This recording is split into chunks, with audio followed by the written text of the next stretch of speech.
என்னங்களா நம்ம சேலம் மாவட்டத்தில் நாங்கள் இப்படி தான் பற்றி பொங்கல் வைக்கும் பாருங்க. மாட்டை இப்படி கொண்டு வருவாங்க, இப்படி தான் வைக்கும்.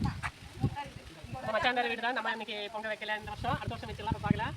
நம்ம வீடு தான் பாருங்க, இப்படி தான் வைப்பாங்க. மாட்டுக்கு சாமி விட்டு அப்படியே மாட்டை என்னென்ன கொண்டு வருவாங்க, நீங்கள் பார்க்கலாம். கையில போயிட்டு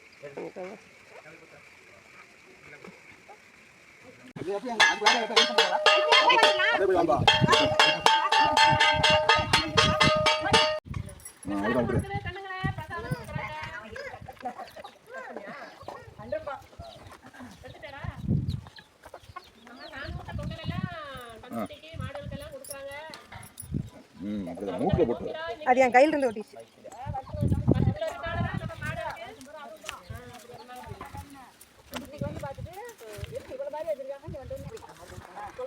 பொங்கலாச்சு மாட்டுக்கு இன்னைக்கு நோண்டி கொண்டாடியாச்சு. பாய் பாய் பாய்.